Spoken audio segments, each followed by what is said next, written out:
लेकिन किसी ने भी उनके रहने के लिए अपना मकान किराए पे नहीं दिया। तो जो जातिगत दुर्भाव और घृणा थी वो तो खत्म हुआ नहीं है। तो ये जो हजारों साल से हमारा जो बहुजन समाज गुलामी की जंजीरों में जकड़ा है उसको बाहर निकालना है। देखिए, मुझे लगता है कि बहुजन समाज के लोग अब अपने हक और अधिकार के प्रति जागरूक हो रहे हैं। लेकिन अब बहुजन समाज के लोग इस सच्चाई को जान गए कि ये साजिश बीजेपी की है और इस साजिश को रच के ही बीजेपी सत्ता में आई है। देश में आज तक जितने लोग बैंकों का पैसा लेके भागे हैं, एक भी हमारे समाज का नहीं मिलेगा। हमसे छोटे छोटे देश और हमसे बाद में आजाद हुए देश वो हमसे आगे निकल गए। उसमें तो कोई आगे बढ़ने का रास्ता नहीं है, क्योंकि वहाँ समानता नहीं है। 21वीं सदी डॉक्टर अंबेडकर की सदी होगी। ये बात मैं पिछले 4 साल से आपको कह रहा हूँ। क्यों कह रहा हूँ? क्योंकि जब बहुजन पढ़ेगा तो आगे बढ़ेगा। ये कलयुग नहीं है, कलम का युग है। आपको पता है, हम सब दीक्षा भूमि नहीं जानते थे, जहाँ बाबा साहब ने 1956 में दीक्षा ली, बुद्धमय भारत का सपना देखा।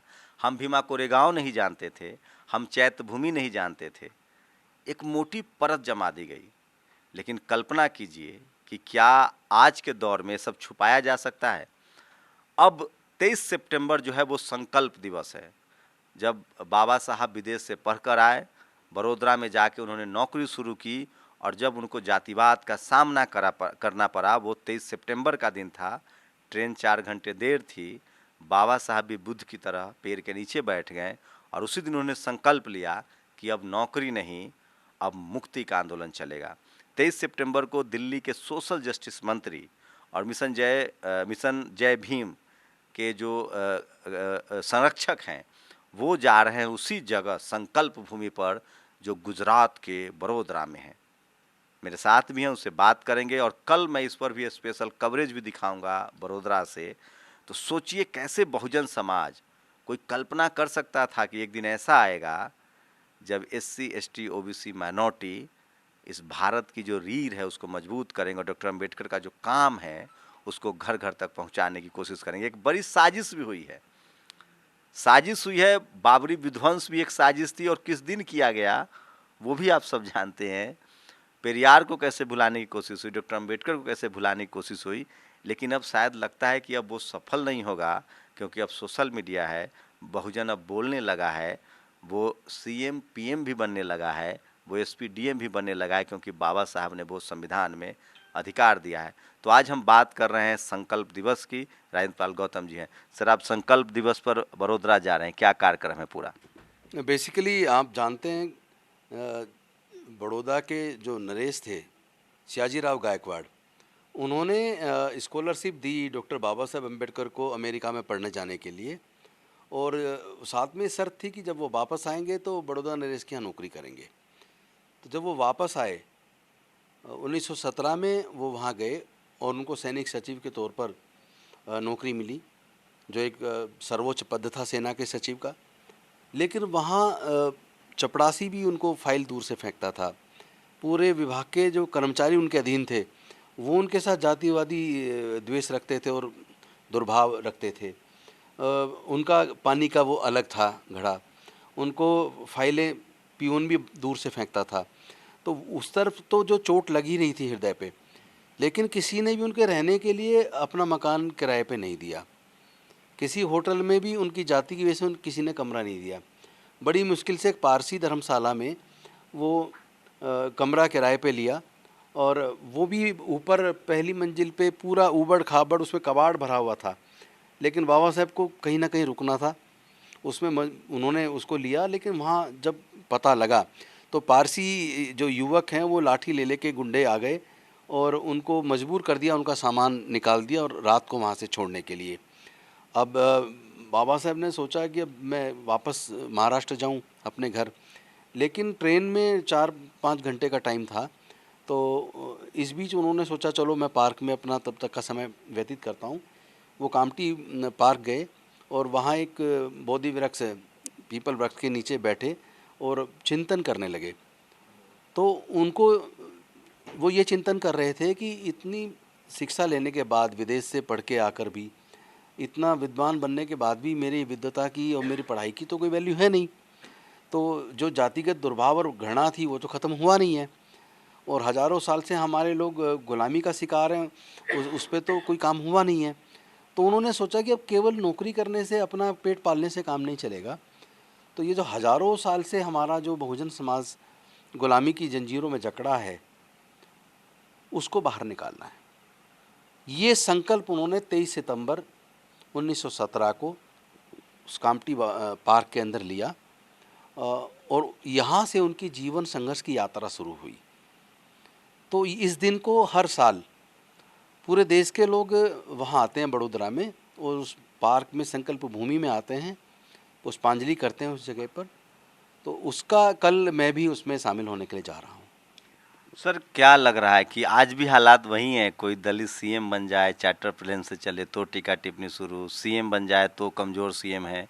हर पार्टी में लगभग वही स्थिति थी। क्या अब वो स्थिति बदलने लगी, और अब क्या SC ST OBC माइनॉरिटी का समाज जो जागरूक हुआ है, अब कोई पार्टी उनको दरकिनार नहीं कर पाएगी? देखिए, मुझे लगता है कि बहुजन समाज के लोग अब अपने हक और अधिकार के प्रति जागरूक हो रहे हैं। बाबा साहब का असली महत्व, माननीय कांसीराम साहब का असली महत्व उनको अब समझ आ रहा है। अब उनको समझ आ रहा है उन्होंने पूरे जीवन की कुर्बानी क्यों दी, और उनको भी ये भी समझ आ रहा है कि किस तरह उनका गलत इस्तेमाल करके हिंदू खतरे में, इस तरह का डर पैदा करके जो पोलराइज करने की जो कोशिश होती है, और देने के नाम पे कुछ नहीं। बेरोजगारी बढ़ रही है, कोई रोज़गार नहीं मिल रहे हैं। महंगाई बढ़ रही है, कोई महंगाई कम नहीं हो रही है। गरीबी बढ़ रही है, कोई गरीबी कम नहीं हो रही है। कोई सरकार गरीबी कम करने की दिशा में काम नहीं कर रही है। और ये केंद्र की सरकार जो महंगाई कम करने की बात करती थी, 2 करोड़ रोज़गार हर साल देने की बात करती थी, वो केवल धर्म को खतरे में बताकर हिंदू मुस्लिम के नाम पर लोगों में भय पैदा करने का काम कर रही है। और ऐसा भय पैदा कर दिया है, और इस तरह लोगों के माइंड को डाइवर्ट कर दिया है कि यूथ आज बेरोजगार होकर रोज़गार की बात नहीं कर रहा है, महंगाई के खिलाफ आवाज़ नहीं उठा रहा है। लेकिन अब बहुजन समाज के लोग इस सच्चाई को जान गए कि ये साजिश बीजेपी की है, और इस साजिश को रच के ही बीजेपी सत्ता में आई है। अब वो समय तो कहा है कि दलित समाज इमारत की नींव होती है। आपको पता नहीं रहता, इमारत कीचड़ में दबा रहता है और बिल्डिंग उस पर खड़ी रहती है। योगी जी सही कह रहे हैं, लेकिन अब उस नींव को एहसास हो गया कि इस इमारत को गिराना है जिसमें हमारे लोगों को रहने की आज़ादी नहीं है।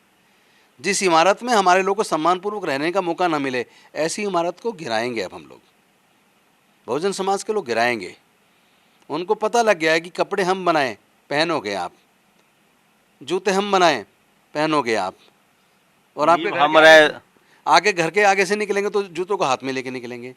वाह, हम इंसान नहीं है क्या?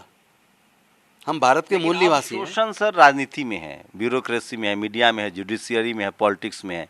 5 बार बन जाइए आप, फिर भी सोशल जस्टिस मंत्री रहेंगे। केंद्रीय मंत्री में आपको फाइनेंस मिनिस्टर, डिफेंस मिनिस्टर नहीं मिलता है। मंत्री बन गए तो अभी सिग्नेचर मंत्री रह जाएंगे। रामविलास पासवान जी से मेरी लास्ट बातचीत हुई थी, वो कहते कि मैं सिग्नेचर मंत्री हूँ।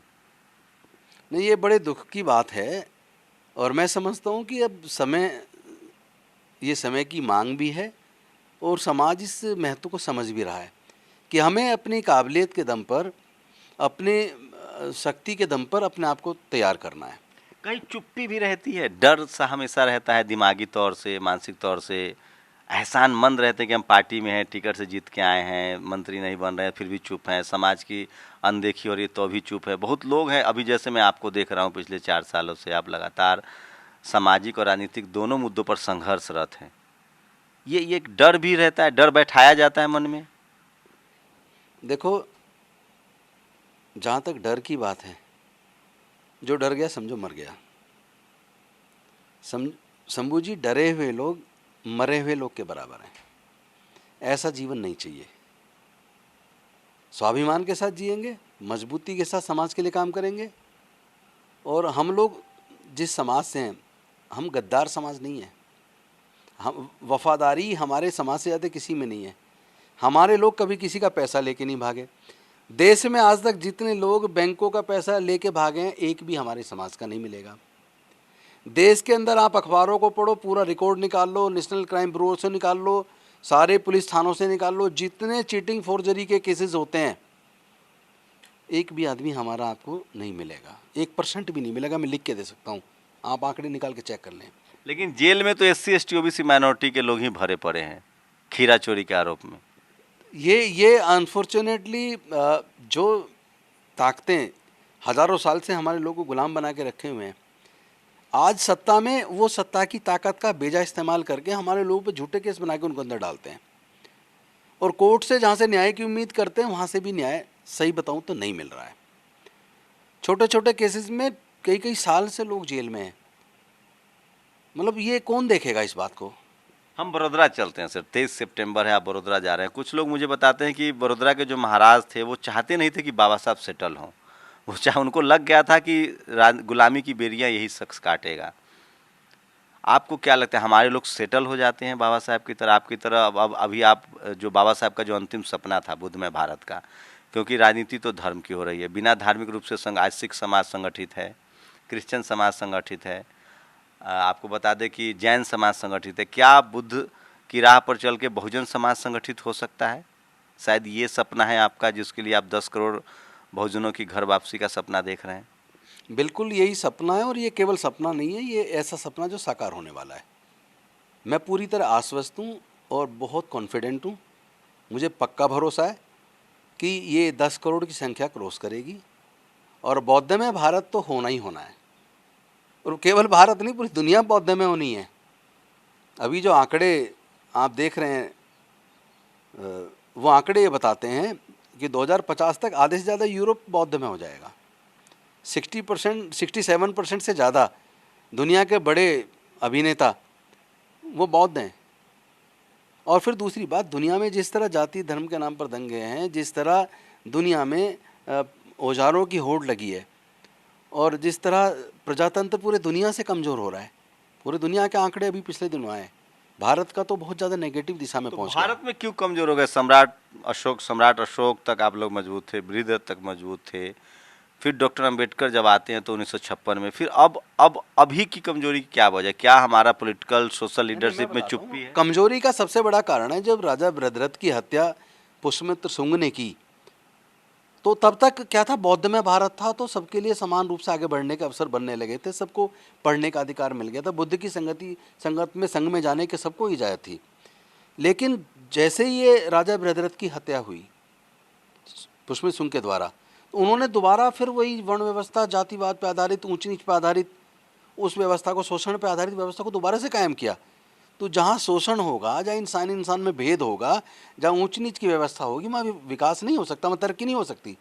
तो जिस उससे रेशो से तरक्की होनी चाहिए थी देश की, उस रेशो से तरक्की नहीं हुई।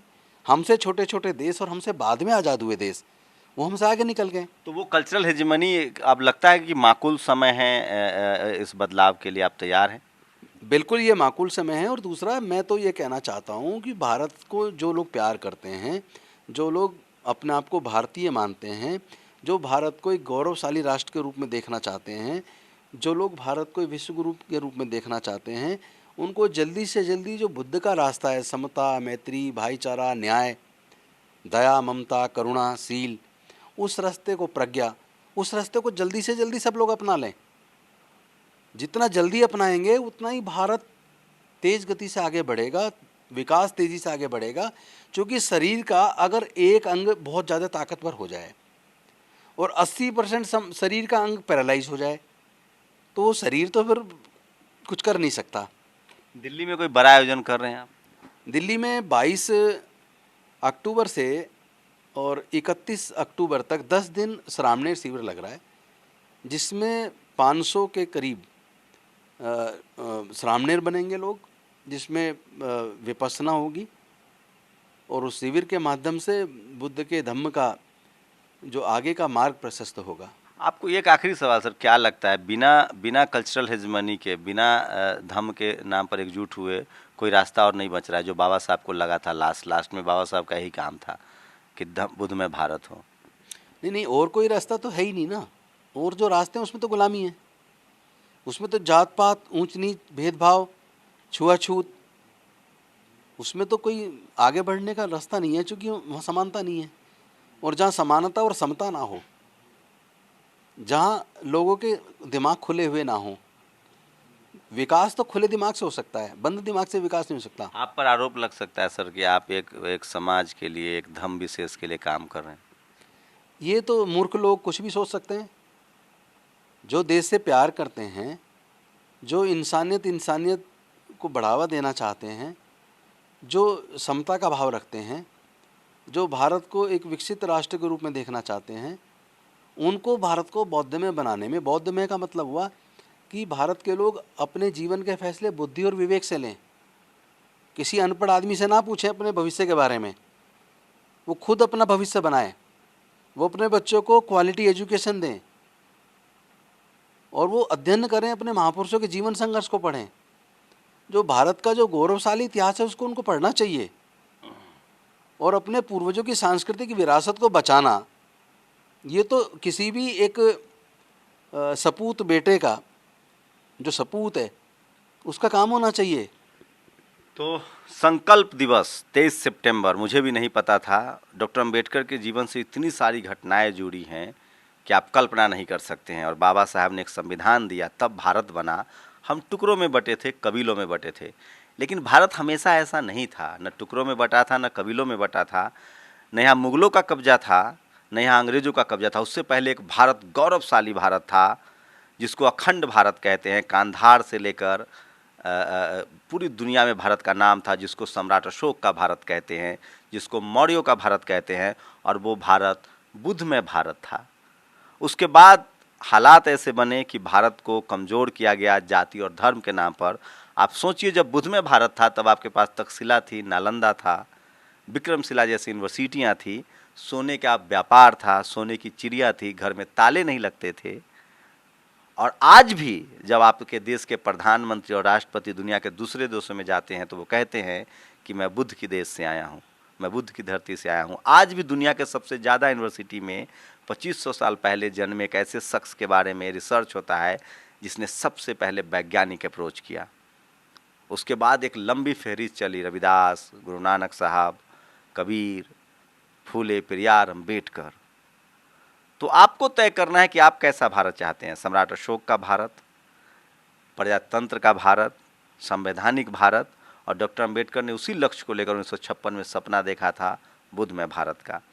राजेंद्र पाल गौतम जो हैं वो मिशन जय भीम के राष्ट्रीय संरक्षक हैं और वो भी एक सपना देख रहे हैं कि ये देश एक मजबूत देश बने, यहाँ का नागरिक जो है वो समान, उसको समानता का अधिकार हो, सबको बराबर का अधिकार मिले। और इसलिए उन्होंने भी अपने जीवन का लक्ष्य तय किया है कि बहुजनों को बुद्ध की तरफ ले जाना है। क्या आप इनकी बातों से सहमत हैं, असहमत हैं? अपनी प्रतिक्रिया हमें जरूर दीजिए। कैमरामैन आशीष के साथ शंभू कुमार सिंह, नेशनल दस्तक, दिल्ली। नेशनल दस्तक की आपसे गुजारिश है कि अगर इसको बचाना चाहते हैं तो नेशनल दस्तक को सब्सक्राइब करने के लिए रेड कलर के सब्सक्राइब बटन को दबाएं, फिर बेल आइकन की घंटी दबाएं। नेशनल दस्तक को बचाने के लिए बहुत जरूरी है कि हर खबर को शेयर करें, लाइक करें, कमेंट जरूर करें।